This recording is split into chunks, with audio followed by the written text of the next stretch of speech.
reconocer los cambios fisiológicos que ocurren en el recién nacido como adaptación a la vida extrauterina.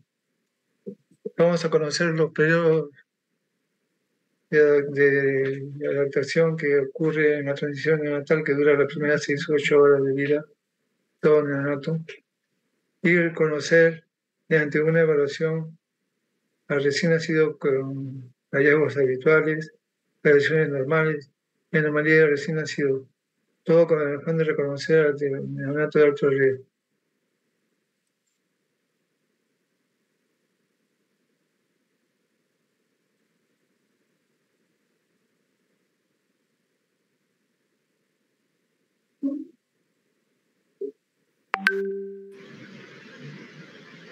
¿Se me escucha?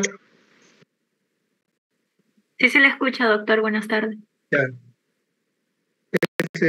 La adaptación neonatal se conoce como el periodo de cambios fisiológicos dramáticos que ocurre en todo recién nacido,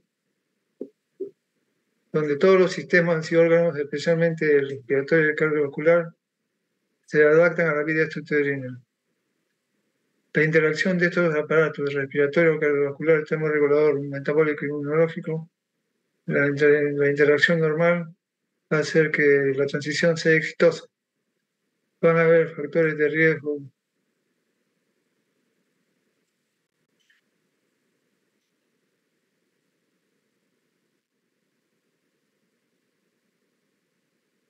condiciones anormales maternas, placentarias o fetales, que puede ocurrir durante el trabajo de parto o postparto, que traigan una mala adaptación. Por eso es importante una evaluación y observación con reconocimiento temprano de recién nacido de alto riesgo para iniciar una intervención apropiada. Por ejemplo, cuando un bebé nace y no respira y los latidos cardíacos tienen por debajo del 100 latidos por minuto, va a requerir inmediatamente RCP neonatal. Vamos a conocer ahora la circulación fetal.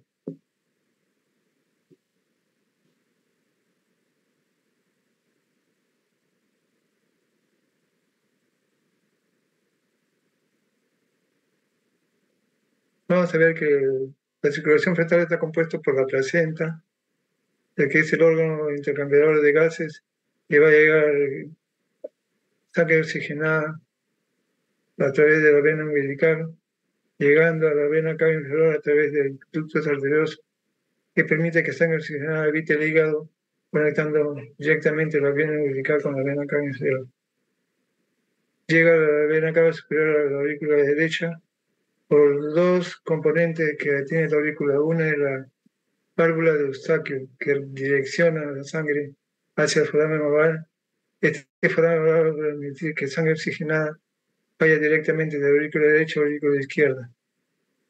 Llega a la aurícula izquierda, ventrículo izquierdo, y sangre oxigenada rica en oxígeno va a irrigar el corazón a través de la arteria coronaria y a nivel cerebral a través de la rama cefálica y braquicefálica.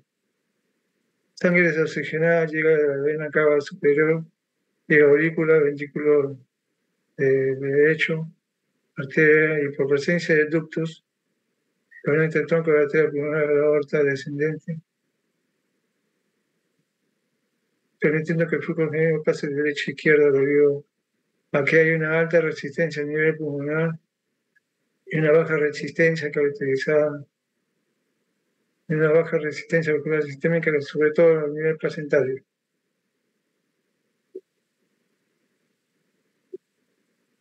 La adaptación cardiovascular se va a dar inmediatamente con la remoción de la circulación placentaria. Va a haber un aumento de la resistencia vascular sistémica, va a haber disminución de la resistencia vascular pulmonar, aumento del flujo sanguíneo pulmonar. Esto trae consigo aumento de la presión del ventrículo izquierdo, del aurículo izquierdo, trayendo consigo un cierre fisiológico del foramen oval. El inicio de la ventilación va a traer dos consecuencias: que aumente la presión arterial de oxígeno en el alveolo, sangre arterial y expansión pulmonar. Y a su vez, la elevación de la presión arterial de oxígeno va a traer vasodilatación pulmonar, y la expansión pulmonar restablece los vasos sanguíneos mecánicamente comprimidos, trayendo consigo aumento de la oxigenación, resultando en cierre de ductos arteriosos. para todo, para que al momento del nacimiento, en cuestión de minutos, se llegue a la circulación neonatal o del adulto. El inicio de la respiración se da por estímulos químicos, térmicos y táctiles.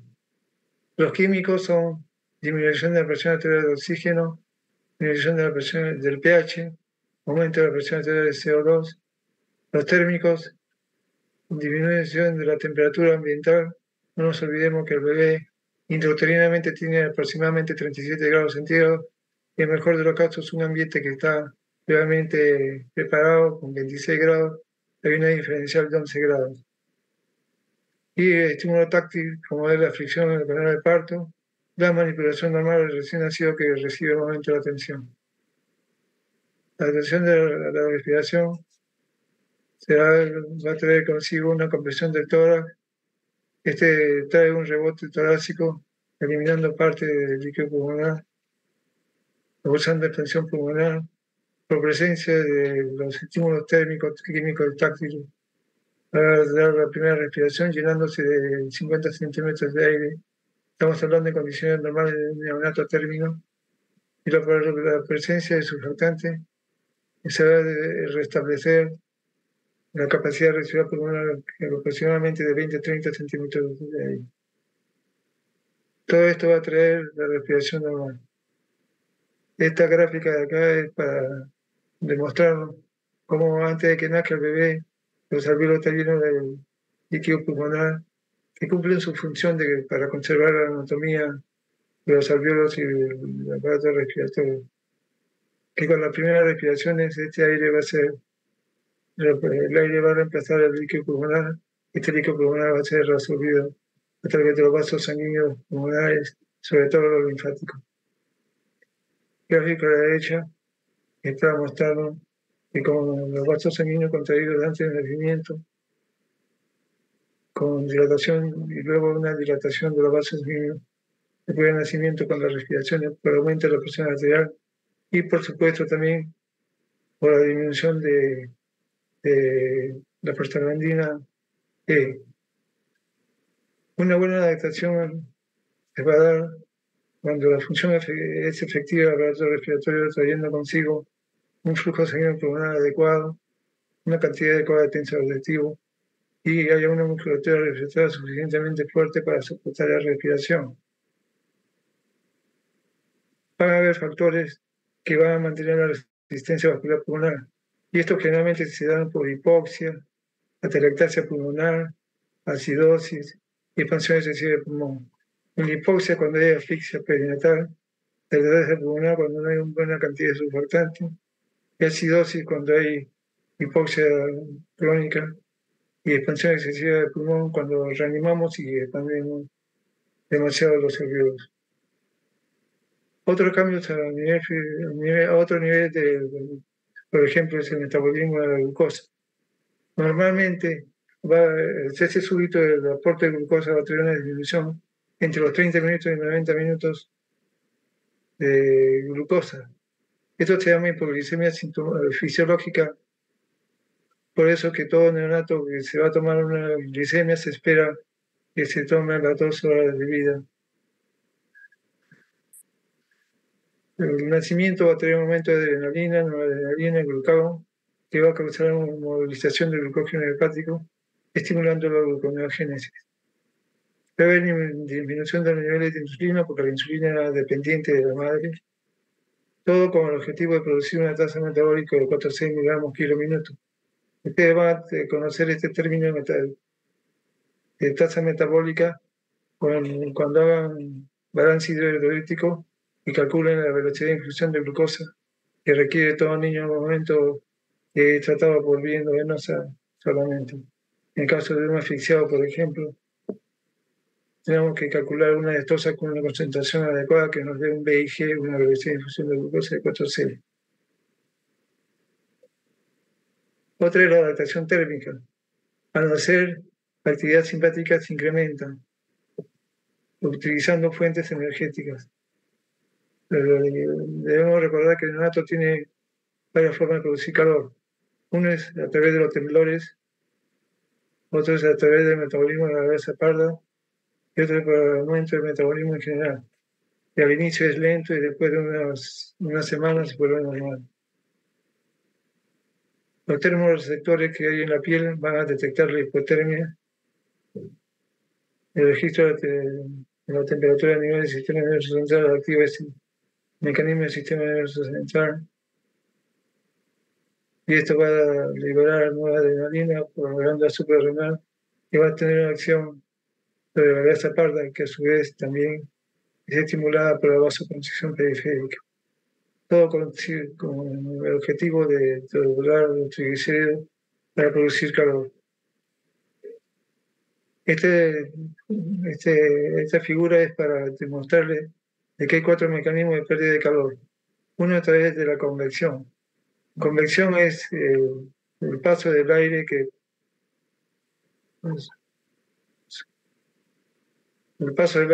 va a pasar por la piel del bebé, que puede llevar calor.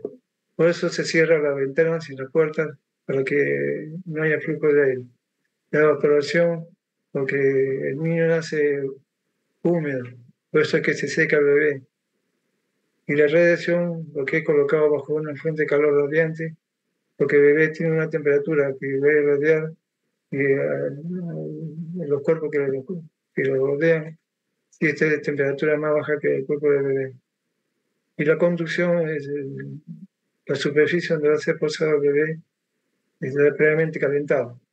En la atención inmediata recién nacido, se prende el ambiente donde va a ser recepcionado el bebé, la incubadora o el servo calor radiante, media hora antes de que nazca el bebé.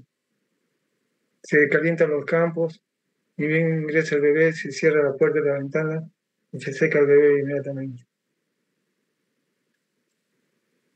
Otros cambios al nacer son el sistema nervioso, con aumento de la actividad motora, a nivel renal, incremento de la absorción del sodio, con mejora de la tasa de filtración glomerular que se da a la semana.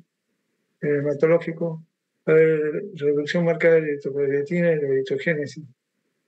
No nos olvidemos que los neonatos, antes del nacimiento, tienen una hemoglobina que sobrepasa el promedio de 18 gramos por decilitro. Es por acción de la hipoxia que actúa produciendo eritropoyetina. Y también un incremento en el número de leucocitos en el neutrófilos en sangre. El hemograma de un neonato los primeros 5 días de vida, su valor normal de leucocitos es de 5.000 a 30.000. Entonces no vamos a creer que se trata de una infección. Si no tomamos en cuenta este dato, podemos iniciar antibióticos sin saber este dato. Gastrointestinal va a haber eliminación de meconio, coordinación efectiva entre la obstrucción, devolución y respiración, que generalmente se da a las 34-35 semanas de edad gestacional. Y a nivel hepático, que aún es inmaduro, por eso que está disminuyendo el metabolismo de carbohidratos, la producción de los factores de coagulación y sobre todo de la composición de la bilirrubina, que van a ver ustedes en su clase de ictericia neonatal que 60-70% de los neonatos normales hacen ictericia fisiológica, ictericia y almacenamiento de hierro. Una buena adaptación va a traer una eliminación de líquido pulmonar fetal, va a establecerse patrón respiratorio continuo, va a haber secreción surfactante suficiente y de buena calidad, se establece la capacidad de respirar funcional, cae la resistencia vascular pulmonar, incremento de la presión sistémica, cierre del ducto arterioso inflamable, incremento del flujo sanguíneo a la arteria pulmonar, inicio de la termogénesis y movilización del glucógeno hepático, inicio de la gluconeogénesis. Desde el año 65 describió el periodo de transición a la adaptación del neonato, observando el color, la respiración, ruido cardíaco, actividad motora, evaluación del moco y el intestino. Lo dividió en tres periodos.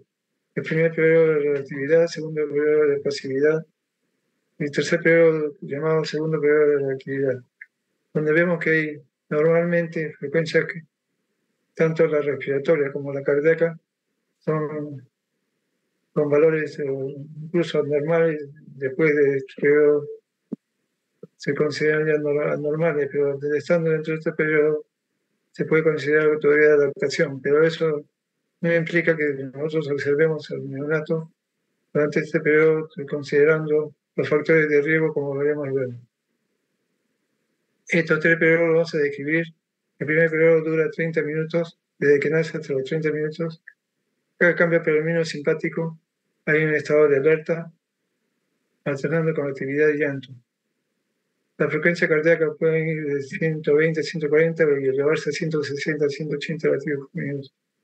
La frecuencia respiratoria, como está eliminando recién el líquido pulmonar, puede ir de frecuencia cardíaca a 60 a 80 o pueden estar en 30 a 60, que son los valores normales.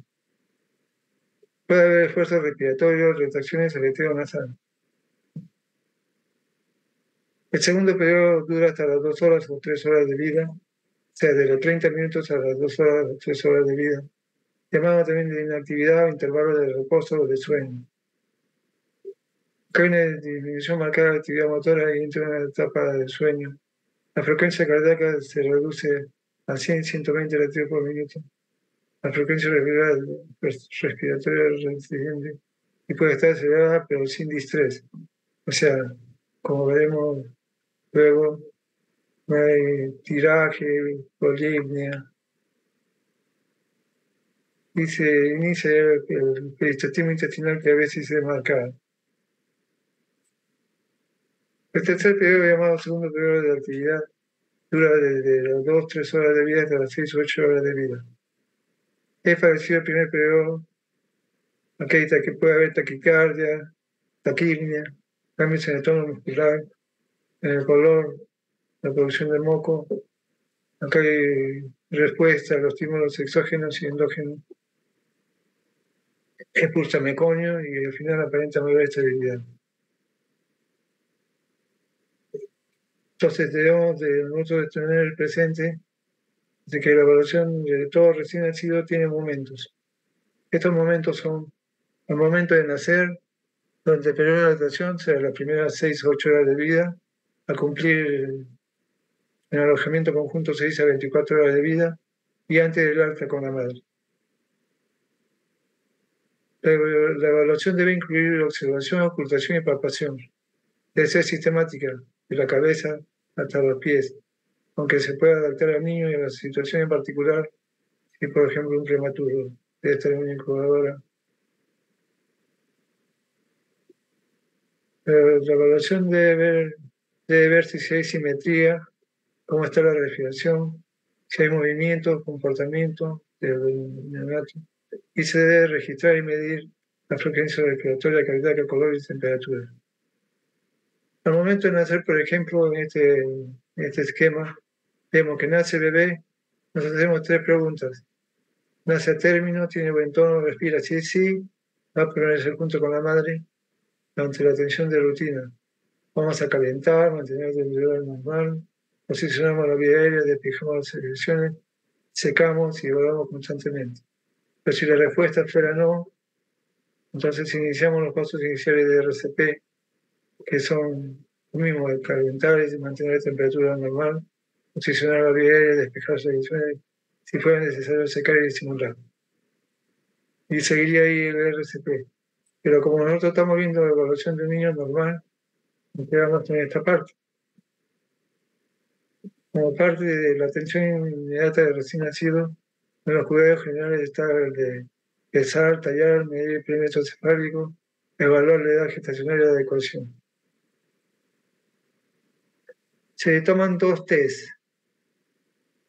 Todo neonato que nace se toma el test de Adgar, que es el test de vitalidad, de adaptación a la vida extraterrena, que tiene parámetros que van de frecuencia cardíaca, esfuerzo respiratorio, respuesta a la sonda, al estímulo, tono muscular y color. Cada uno tiene un valor de 0, 1 y 2 y va a dar un puntaje que va de 0 a 3, por ejemplo. Es un bebé que nace con depresión severa. De 4 a 6, depresión moderada. De 7 a 10, sin depresión. Por supuesto, si un niño nace deprimido, se va a tomar cada 5 minutos hasta que deje de dar RCP porque se adaptó, hubo respuesta a la maniobra de reanimación o no la hubo. Y el otro test es el test de Zimmerman, que evalúa el distrito respiratorio. Acá tiene también 5 parámetros, como es el de balance tórax abdominal, ligaje, rotación circularia, gateo nasal, quejido. También tiene una valoración de 0, 1, 2. Aquí, a diferencia del test de Adgar, mientras menos puntaje tiene, el bebé va a estar mejor. El puntaje de 0 sin dificultad respiratoria, de 1 a 3 dificultad respiratoria leve, de 4 a 6 dificultad respiratoria moderada, de 7 a 10 dificultad respiratoria severa. Los signos vitales promedio, peso al nacer de un neonato de 37 a 41 semanas, de 2.500 a 4.000 gramos. Debemos recordar que la primera semana de vida va a perder del 5 a 10% de peso al nacer y se recuperan a términos de una semana prematuros, a veces hasta 2 semanas. La talla promedio va de 45 a 52.5, perímetro cefálico promedio de 33 a 35, el perímetro torácico de 30 a 33, la presión sanguínea promedio de 78 a 42, mucho menos en prematuros y mayor si lloran. Y debe causar preocupación si la presión diastólica es menor de 25 o mayor de 60. El pulso se debe evaluar a 1 minuto y el valor normal es 110 a 160, llegando a 180 si llora y si está descansando o durmiendo, puede llegar así. La temperatura rectal es de 36,6, 37.2, la auxiliar de 36,5 a 37, la frecuencia respiratoria va de 30 a 60, ustedes van a tener que algunos libros dicen de 40 a 60, pero lo importante es que debe evaluarse por 1 minuto. El llenado capilar es menor de 3 segundos. Mayor de 3 segundos nos habla de falla hemodinámica. Este es un bebé normal que está, vean, rosado, inflexión, con los deditos abiertos y semi-inflexión de miembros inferiores. Acá vemos dos bebés, uno grande, macrosómico y un adecuado. Vemos acá un prematuro que puede caber hasta en la palma de una mano. La evaluación de cabeza. El relevo usual es que sea simétrico, moldeado, redondo, con fontanela y sutura palpable. Puede haber variaciones como simetría por el moldeo, sobre todo en los partos vaginales, caput sucedáneo, que es un edema del cuero cabelludo, hexapanematoma, como muestra la figura, que es una hemorragia subperióstica, sobre todo del hueso parietal. Dentro de la normalidad hay moldeamiento severo, fontanelas tensas, que nos hablaría de hidrocefalia, por ejemplo, o de una meningitis, pulsación de fontanela deprimida, fractura de cráneo, cabeza grande o pequeño, sea microcefalia o macrocefalia, que nos obliga a nosotros a descartar mediante los exámenes de tomografía, resonancia o TORCH, ver la causa de por qué es pequeño o por qué es grande. Hemorragia subarrial, que sí trae problemas de anemia y también de trauma obstétrico. A nivel de ojos, lo usual es que la simetría tenga una ubicación correcta. La apariencia puede haber edema, reflejo de parpadeo presente, fusionado con los párpados cuando están menores de 25 semanas de edad gestacional. No debe haber secreción, la esclerosis blanco azulada y el reflejo rojo debe estar presente. Si hay asimetría, está desviado, es una normalidad que tenemos que buscar causa. Edema marcado, inflamación, ojo caído, párpado caído, como en el caso de una parálisis parcial. En cuanto a la secreción, si es purulenta, nos habla de una astalmía. De las escleras, si hay trauma obstétrico, puede haber una hemorragia subconjuntival o las escleras ictéricas, que nos hablarían de ictericia neonatal y hablarán de si es fisiológica o patológica. Y si el reflejo rojo está ausente, tenemos que descartar glaucoma congénito, retinoma o lo que es catarata congénita. En cuanto a orejas, el hallazgo usual debe estar bien formado, partir algo presente. La parte superior del oído está al mismo plano o por encima del ángulo del ojo. Las variaciones puede haber papilomas preauriculares, consistencia que va a variar de acuerdo al blando prematuro, por ejemplo. Puede estar doblado o arrugado, pero si hay malformación, por ejemplo, en el caso de esta es una anotia, o implantación baja de oreja como este síndrome de Down.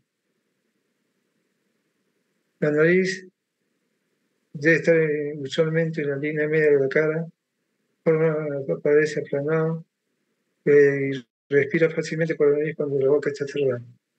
Puede haber variaciones como la presencia de moco, por ejemplo, en la narina, pudiendo interferir con la respiración, lo que llamamos vulgarmente rinitis vasomotora. Anormalidades si está debido a la derecha o a la izquierda, si hay una formación inusual del aleteo, el aleteo nasal, por ejemplo. Cuando hay eritema de nariz, con estenosis de nariz, en el caso de 13 conos. La boca, usualmente los labios son rosados, uno le coloca estimulando los labios, hay reflejo de búsqueda, la lengua es rosada, tamaño normal, el paladar rosado y bien formado, y la sencilla rosada. Puede haber variaciones normales como cianosis perioral transitoria, perras de Epstein, encía posterior blanquecina que pueden parecer quistes de inclusión, o puede estar presente dientes intranatales. Dentro de la normalidad está el paladar labio y paladar hendido, por ejemplo. La persistencia y cianosis perioral o la presencia de placa blanquecina llamada candidiasis oral, la presencia de frenillo o haga paladar hendido blando, de paladar blando o duro hendido. A nivel torácico, la forma es circular, la clavícula es recta, lisa, ya el movimiento simétrico con respiración. La respiración ya sabemos que de 30 a 60 o 40 a 60. Importante que esto haya tomado un minuto. El giro mamario y pezón debe estar presentes en ambos sexos y la posición simétrica. Si encontramos un tórax sin tonel, nos estaría hablando de que estaría reteniendo aire los pulmones, por ejemplo, en el caso de la síndrome de aspiración meconial. Si la clavícula presenta fractura, la palpación va a ver que irritación, o cuando ya se formó el callo óseo se palpa una masa. La expansión trae un movimiento asimétrico en el caso de hernia diafragmática o neumotórax. La respiración debe ser 40-60 sin polidia. La presencia de dificultad dificultosa, tejido, reducción taquímia, no hacer pensar en un síndrome de distrés respiratorio, dependiendo de los factores de riesgo que puede ser una melanina, en el caso de los prematuros, en el caso de la presencia de líquido meconial, un síndrome de respiración meconial, o en el caso de factores infecciosos, una neumonía. El tejido mamario y pezón, si hay asimetría a nivel cardiovascular, la frecuencia cardíaca usualmente de 120 a 160, llegando a 100 si duerme a 180 si durmiendo. Se incrementa con el estímulo y llenado capital menor de 3 segundos. Los soplos idealmente es ausentes, aunque puede haber intermitencia durante los primeros días de vida, soplos fisiológicos con recién extensibles, tanto el ductus como el fármaco oval. Los pulsos deben ser iguales y bilaterales, simétricos. Normalmente, cuando llenado capilar mayor de 3 segundos, hay una falla hemodinámica. Por ejemplo, en el caso de shock, soplos, si persiste el soplo y lo hay sonido cardíaco timinoso agregado o hay pulso ausente o débil o saltón, en el caso de una coartación de aorta, por ejemplo, el pulso del miembros inferiores. Abdominiano, La forma usualmente es el contorno cilíndrico y relativamente prominente y blando. El muñón umbilical debe ser blanco azulado con 3 vasos, 2 arterias y una vena. Se seca en varias horas después del nacimiento. Los sonidos intestinales pueden ser transitorios. Y debemos recordar que el 94% de los neonatos se elimina el meconio a las 24 horas de vida. El ano de esta posición normal en la experiencia del virus arrugado. Las anormalidades, por ejemplo, como vemos en la figura de una gastroquisis, por falta de pared abdominal, o estrofia de vejiga, hernia de abdomen esofageo, en caso de hernia nefromática. Enrojecimiento del riñón umbilical, sangrado, exudación, secreción, no debe hablar de una onfalitis, o en el caso de una onfalocelia también debemos estar pensando en el caso de tener un ombligo agrandado. Y los sonidos son hipermóviles o hay lucha, entre comillas, y la presencia como de la figura nos nota humano que está imperforado. Dentro de los genitales, el hallazgo usual a nivel femenino es que los labios mayores cubren los menores en los términos y los prematuros son de igual tamaño entre los labios mayores con el masculino. El prepucio está adherido a la glande. Este se embolsa de costales. La abertura del neonato aparece como una hendidura. La versión normal puede haber secreción vaginal, puede haber moco o puede estar teñida de sangre. En caso de una pseudomenstruación, por ejemplo, que presentan las niñas, debemos preocuparnos si el sangrado es excesivo. La presencia del mismo es una revelación. Puede haber malformaciones del genital masculino como epispadia, hipospadia, litoquidia, genitales ambiguos como en la figura, que no se podría estar hablando de una hiperplasia suprarrenal. Debemos recordar que el bebé, 92% de los bebés ya han mencionado las primeras 24 horas de vida.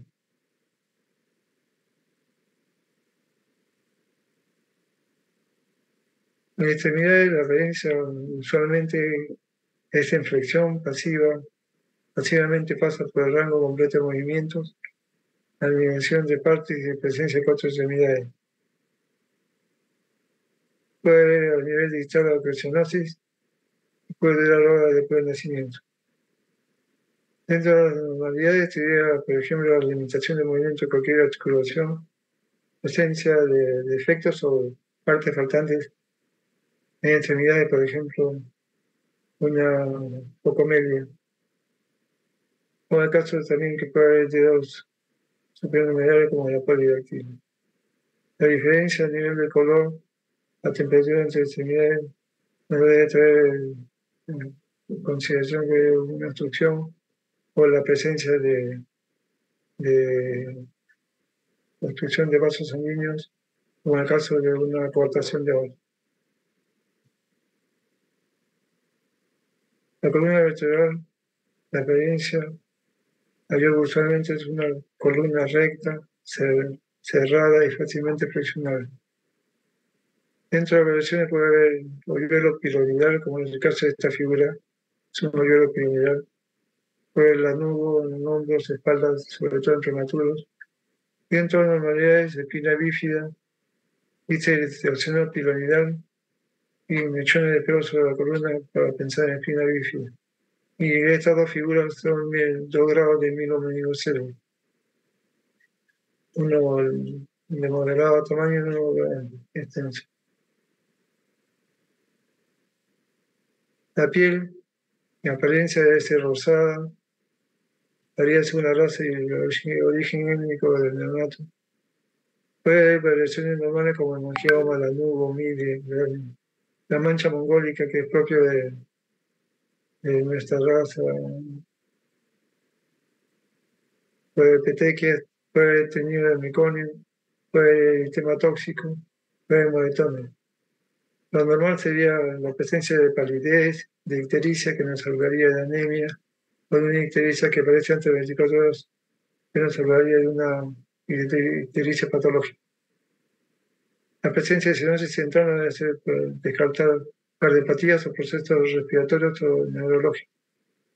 La presencia de pústulas, abrasiones, laceraciones no debe ser pensada en infección o trauma estético.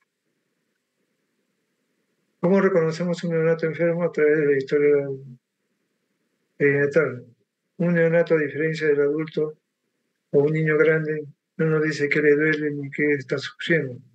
Nosotros nos basamos prácticamente 40-60% del diagnóstico va a ser basado por los factores de riesgo que trae la madre durante el trabajo del parto, el parto. Luego viene la evaluación física. Por ejemplo, debemos siempre ver en la piel la presencia de ictericia, rugosidad, palidez, cianosis. Nos habla de que el neonato puede estar enfermo. A nivel respiratorio, la presencia de distrés respiratorio o lignit tirágeo. Nos habla de patología respiratoria o extrapulmonar, como puede ser, por ejemplo, una cardiopatía cursal con insuficiencia cardíaca.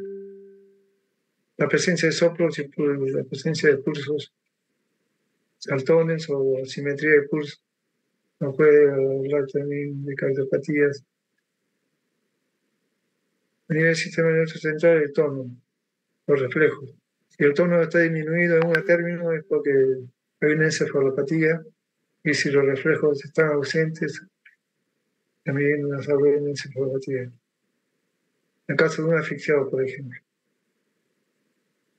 La presencia de características morfológicas como el dimorfismo, por ejemplo, trisomía 21 o síndrome de Down, como es una cara aplanada, ojo mongólico, implantación baja de orejas, línea simiana, clinodactilia y hipotonía generalizada.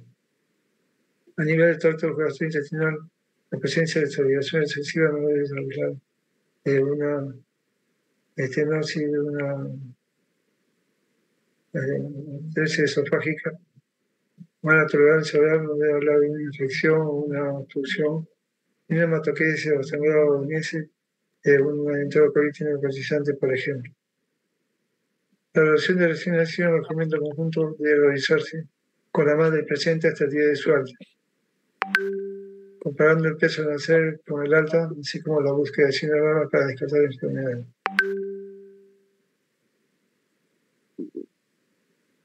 No sé si hubiera alguna pregunta.